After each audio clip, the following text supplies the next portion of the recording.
Alright, number 4, part 3. The challenge question.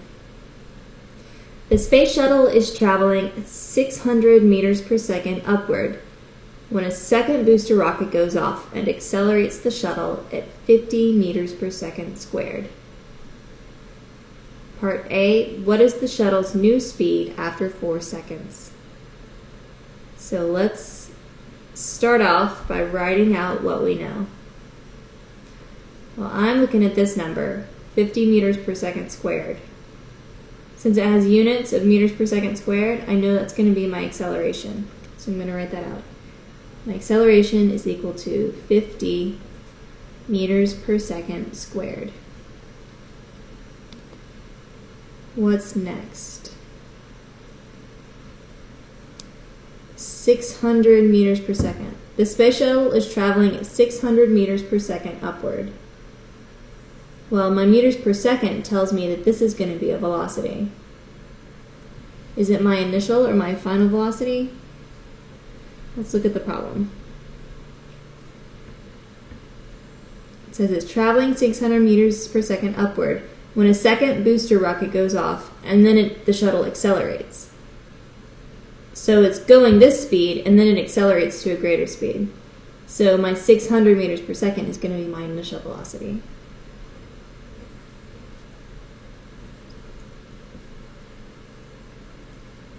Okay, if I read A, what is the shuttle's new speed? It looks like that, my VF, is what I'm trying to find. And then I know the time that I'm looking at is 4 seconds.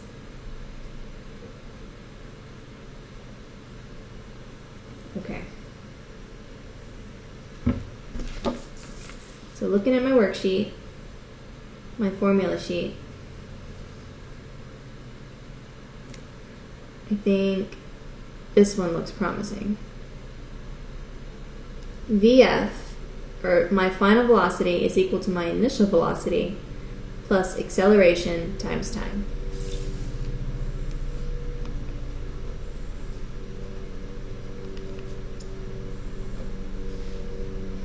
So plugging in, my initial velocity was 600 meters per second. Plus my acceleration, well, that's 50 meters per second squared times my time is 4 seconds. So that's going to be equal to 600 meters per second plus 200 meters per second, and that should be 800 meters per second is my new velocity. What's part B say? How far did the shuttle go in these 4 seconds? So for B, how far? That means we're going to be looking for displacement.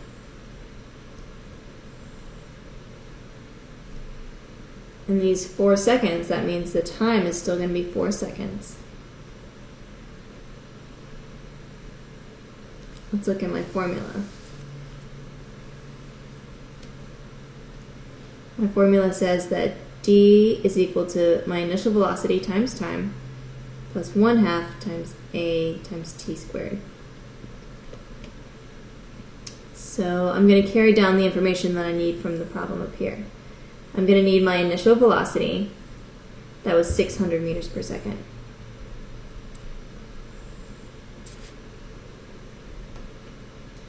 And I'm going to need my acceleration, that was 50 meters per second. Squared, sorry, meters per second squared. And so my formula says my displacement is equal to my initial velocity times time plus 1/2 acceleration times time squared. So filling in those numbers, I'm going to get d is equal to 600 meters per second times 4 seconds plus 1/2 times 50 meters per second squared, and then times 4 seconds quantity squared.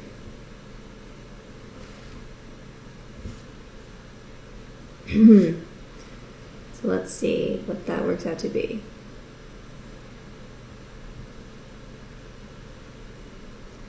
Well, this is going to be equal to 2,400 meters per second.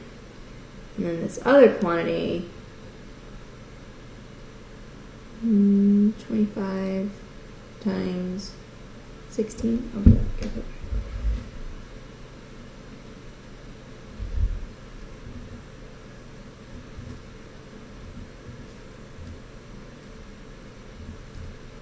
yeah, okay, it should be 400.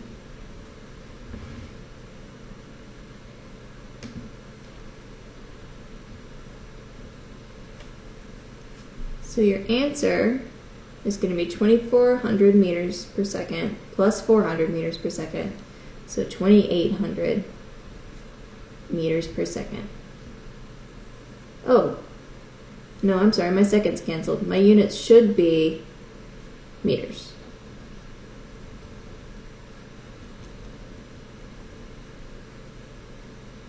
Okay, that's better. So 2,800 meters. Let's see, I think there's a part C. Yes, there's a part C. Let's go ahead and look at that. If the shuttle was already at 2,000 meters in the air when the rocket fired, what is the shuttle's new height after the 4-second rocket? Okay. So let's see if I can draw a picture of this. So for part C. So I had a rocket ship. I'm just going to draw a box because I'm not very good at drawing.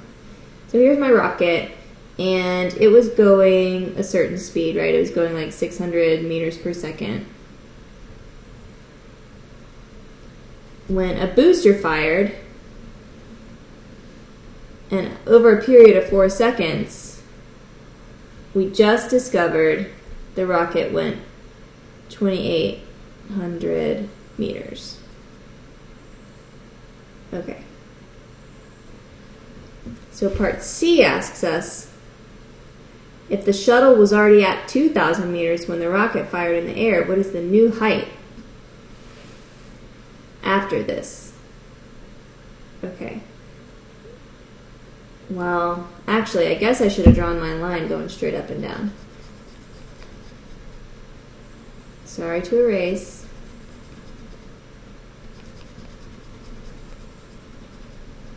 But I'm looking for height above the ground. So it's kind of implied that this just went straight up. So if I went up 2,800 meters, and I was already at a height above the ground of 2,000 meters, then to find my new height, all I have to do is add my old height plus the amount that I changed, and that should give me my new height. So I'm going to say 2,800 meters plus 2,000 meters equals 4,800 meters. New height.